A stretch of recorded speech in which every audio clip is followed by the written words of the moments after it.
तो दोस्तों आज इस वीडियो के माध्यम से आपको बहुत सारी चीजें नई सीखने को मिलेगा। तो आइए चलते हैं वीडियो पे। सबसे पहले टॉपिक को बात करते हैं हम लोग प्रकाश। ठीक है, प्रकाश होता क्या है। जैसे प्रकाश क्या होता है दोस्तों, तो प्रकाश जो होती है एक प्रकार की ऊर्जा होती है और इसी की सहायता से हम किसी वस्तु को क्या करते हैं, देख सकते हैं। ठीक है दोस्तों, प्रकाश क्या होती है, एक प्रकार की ऊर्जा होती है और इसी की सहायता से हम किसी वस्तु को देख सकते हैं। जैसे आओ देखते हैं कैसे पता हुआ कि नहीं प्रकाश में ऊर्जा होती है। मेरे पास जैसे दो कमरा है, एक कमरा ए है और एक कमरा ए है दोस्तों। ठीक है, इसमें क्या है 100 वाट को मान लेते हैं, 3-4 बल्ब लगा हुआ है, मतलब बहुत सारे बल्ब लगे हुए हैं। और इस कमरे में क्या है, एक भी बल्ब नहीं लगा है, मतलब अंधेरा है। तो अगर आपको एंट्री कराया जाए, मान लो इधर रमेश जाता है और इधर सीता जाती है। ठीक है, एक रमेश और एक सीता दो कमरे में एंट्री किए।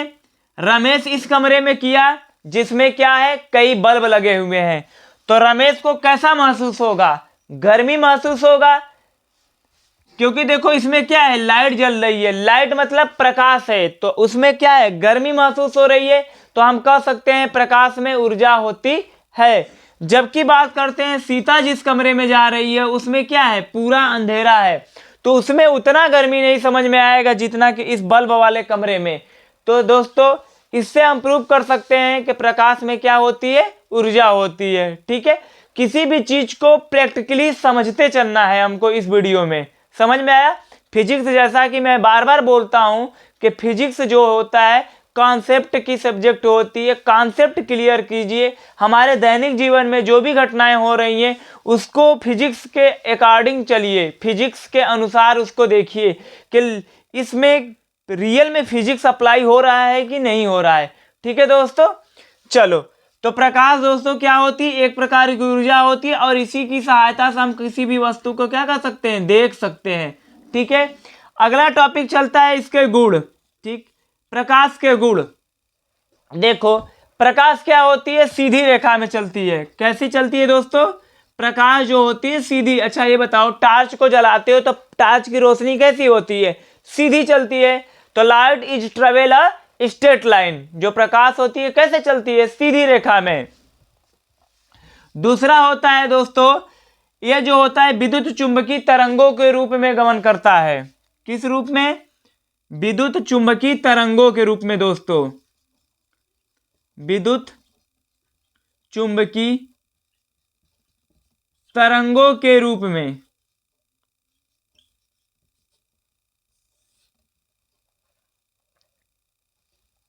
ठीक है, यह विद्युत चुंबकीय तरंगों के रूप में चलता है दोस्तों।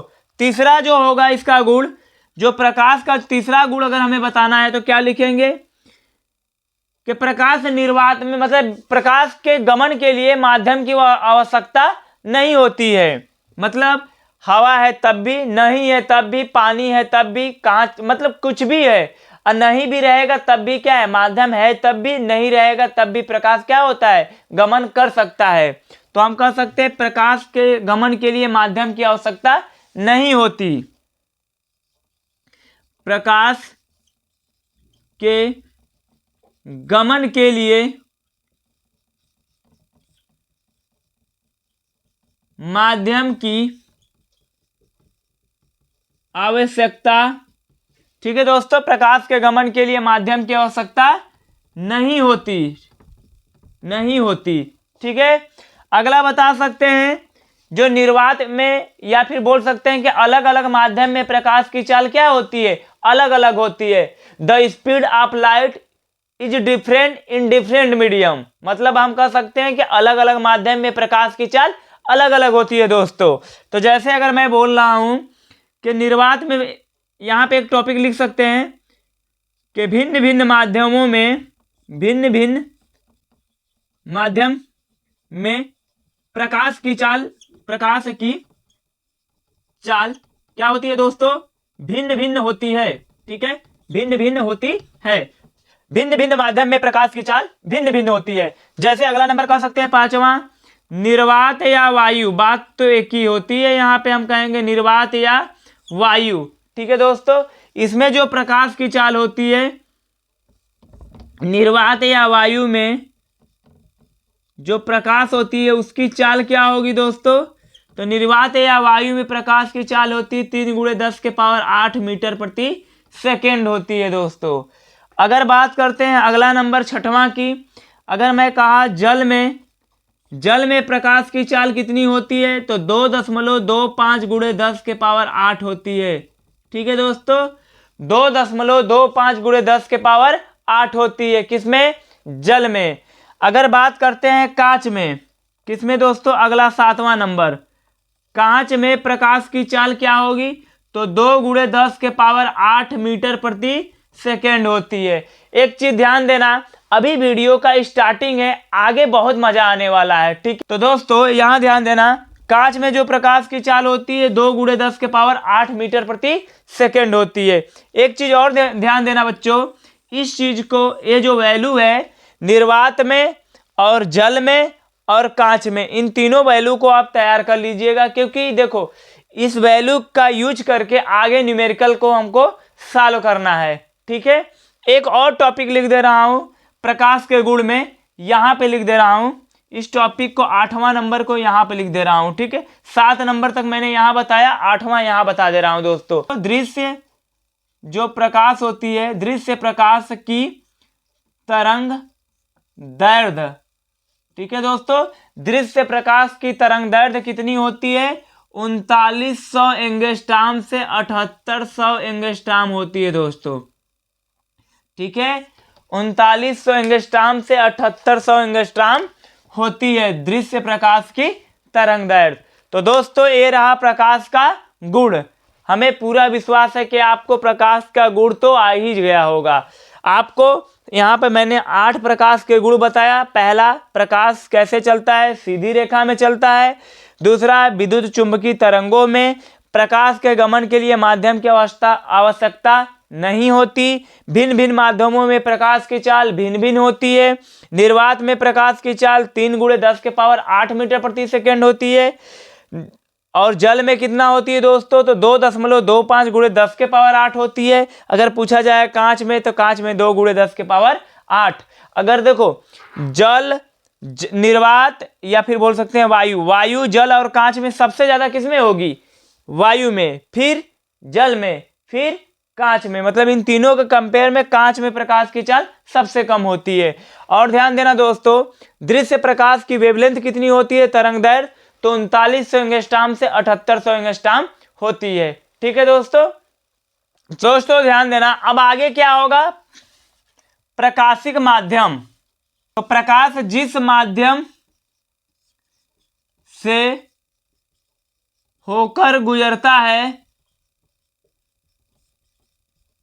ठीक है दोस्तों, प्रकाश जिस माध्यम से होकर गुजरता है उसे क्या कहेंगे? उसे प्रकाशिक माध्यम कहते हैं। प्रकाशिक माध्यम कहते हैं। ये कितने प्रकार का होता है? प्रकाशिक माध्यम दोस्तों कितने प्रकार का है? तो हम इसको 3 भागों में बांटेंगे। प्रकाशिक माध्यम को 3 भागों में बांटेंगे। ठीक है, देखो प्रकाशिक माध्यम को 3 भागों में बांट रहे हैं। तो पहला, जैसे मैंने कहा, पारदर्शक माध्यम, पारदर्शक माध्यम। ठीक है दोस्तों, दूसरा मैंने कहा पारभाषक माध्यम, पारभाषक माध्यम। तीसरा मैंने बोला अपारदर्शक। तीसरा क्या मैंने बोला दोस्तों? अपारदर्शक,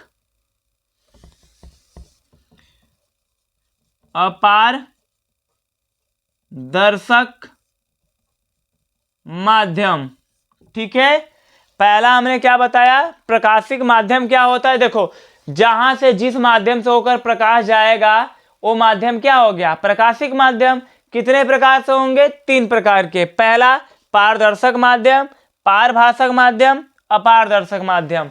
देखो इसके नाम से ही पता चल जा रहा है कि पारदर्शक, पार मतलब आर पार दिखाई देना, दर्शक का मतलब दिखाई देना, पारदर्शक का मतलब आर पार दिखाई देना। ठीक है, तो कोई ऐसा माध्यम जिसमें से आर पार दिखाई दे, जिसमें आर पार दिखाई दे, किसमें आर पार क्या हो, दिखाई दे, दिखाई दे, उसे कौन सा माध्यम कहेंगे, पारदर्शक माध्यम।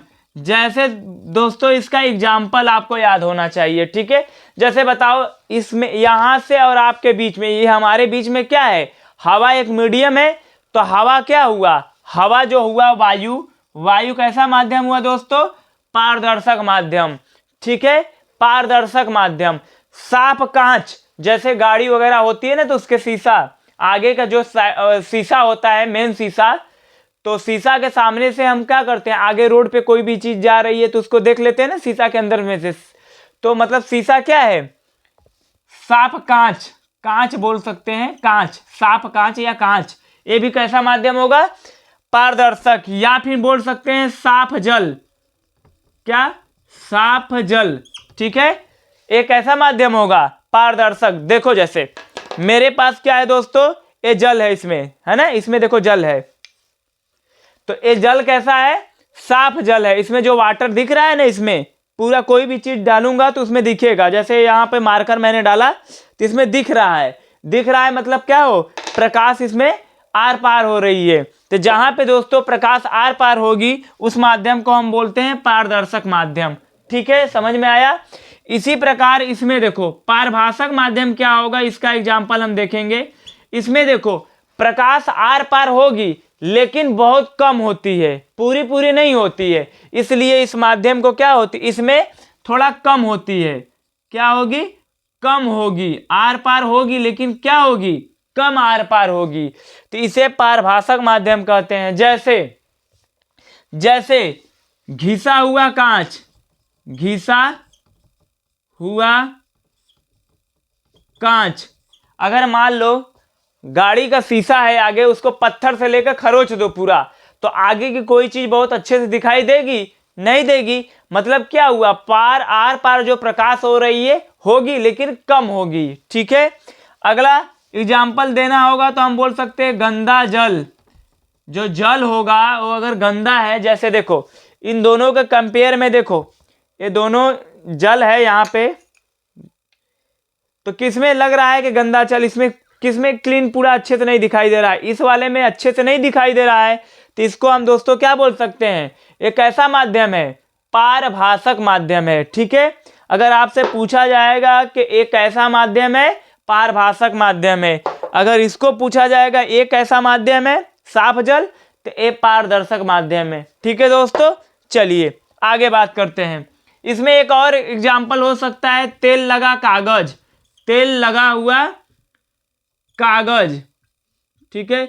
बचपन में हम सभी लोग पढ़ते थे या कभी पढ़ाई करते थे या बचपन में जब रहे होंगे, सभी लोग जानते हैं कि क्या हुआ, तेल कागज को ऐसे ऐसे सर का, जो सर पे तेल लगा हुआ होता है कागज पे ऐसे ऐसे लगा कर हम लोग इधर से देखते थे ना, तो तेल लगा हुआ कागज भी कैसा एग्जाम्पल आएगा, पारभाषक माध्यम, ठीक है। एकदम आराम से डिटेल से समझते चलना, मजा है। अगला है दोस्तों अपारदर्शक माध्यम। अपारदर्शक माध्यम क्या होता है, ऐसा माध्यम जिससे आर पार बिल्कुल न दिखाई दे, इससे क्या हो, आर पार बिल्कुल न दिखाई दे, बिल्कुल न दिखाई दे, ठीक है दोस्तों, ऐसा माध्यम जिससे आर पार बिल्कुल न दिखाई दे। जैसे मैं अगर, जैसे मैं देखो इस बोर्ड है ना, ये बोर्ड है, इसके पीछे दीवार के उस तरफ कुछ कोई चीज हमको दिखाई दे रही है, नहीं दिखाई दे रही, मतलब प्रकाश आर पार नहीं हो पा रही है, तो इसको बोल सकते हैं जैसे दीवार, क्या बोलेंगे दोस्तों, दीवार बोल सकते हैं। एक मिनट इसको चेंज कर लेते हैं, जैसे दोस्तों दीवार बोल सकते हैं, ब्लैक बोर्ड बोल सकते हैं, ब्लैक बोर्ड या बोर्ड भी लिख सकते हैं, ब्लैक बोर्ड बोल सकते हैं। ये सारे चीजें कैसे माध्यम होंगे, ये कैसी माध्यम होंगी, अपारदर्शक माध्यम होंगी। समझ में आया दोस्तों, ठीक है। चलिए आगे चलते हैं।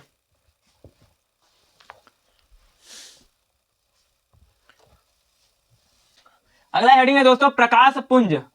क्या हेडिंग है, प्रकाश पुंज। इसको इंग्लिश में बोलते हैं बीम ऑफ लाइट। तो पुंज का मतलब ही होता है समूह। देखो इस पुंज का मतलब क्या होता है? समूह। ठीक है, कौन किसका समूह? प्रकाश का। तो इसका डिफिनेशन क्या बताओगे? प्रकाश किरणों के समूह को, प्रकाश किरणों के समूह को, ठीक है दोस्तों, प्रकाश किरणों के समूह को प्रकाश पुंज कहते हैं, पुंज कहते हैं।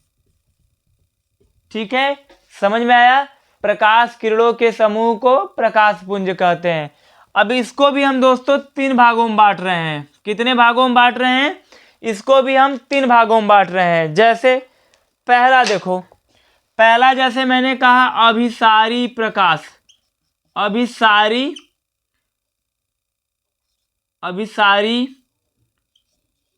प्रकाश पुंज। दूसरा को मैंने कहा अपसारी प्रकाश पुंज। तीसरा को मैंने बोला दोस्तों समांतर प्रकाश पुंज। ठीक है, मैंने अभिसारी प्रकाश पुंज, अपसारी और समांतर प्रकाश पुंज को बताया। अभिसारी क्या होता है दोस्तों? जैसे देखो कई जगहों से प्रकाश की किरण आए और एक ही बिंदु पर आए। जैसे मैंने कहा एक बिंदु हो गया। ठीक है, इसको ध्यान से समझना, इसकी डिफिनेशन ऐसे ही तैयार हो जाएगी। जैसे एक कोई बिंदु हो गया और कई जगहों से प्रकाश की किरणें आ रही है ना, कई जगहों से प्रकाश की किरणें एक ही बिंदु पर आए, या बोल सकते हैं प्रकाश किरणों का जब समूह की बात चल रही है ना, पुंज का मतलब होता है समूह। तो जब प्रकाश किरणों का समूह एक ही बिंदु पर आकर मिलता है तो इसे क्या कहेंगे दोस्तों? अभिसारी प्रकाश पुंज, अभिसारी प्रकाश पुंज। ठीक है, अभिसारी प्रकाश पुंज समझ में आ गया होगा कि जब कई प्रकाश किरणें एक ही बिंदु पर जाके मिल जाए तो उसे अभिसारी प्रकाश पुंज कहते हैं। अपसारी प्रकाश पुंज क्या होता है? इसी का उल्टा। इसमें क्या होगा? जब कई प्रकाश किरणें एक ही बिंदु से आए, इसमें क्या रहे? एक ही बिंदु पर जा रही थी, इसमें क्या होगा दोस्तों? एक ही बिंदु से आए, तो इसे क्या कहेंगे? अपसारी प्रकाश पुंज। समझ में आया? इसे क्या कहेंगे? अपसारी प्रकाश पुंज। तीसरा है समांतर प्रकाश पुंज। इसमें क्या होगा दोस्तों? जब कई प्रकाश किरणें एक दूसरे के क्या हो? समांतर हो, एक दूसरे के क्या हो?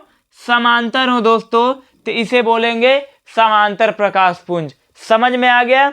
अभिसारी में मिलेंगी जाके, अपसारी में आता हुआ प्रतीत होगा या आएंगी, समांतर में एक दूसरे के समांतर रहेंगी। ते रहा प्रकाश पुंज और उसके प्रकार। इसे भी आप स्क्रीनशॉट कर लीजिए।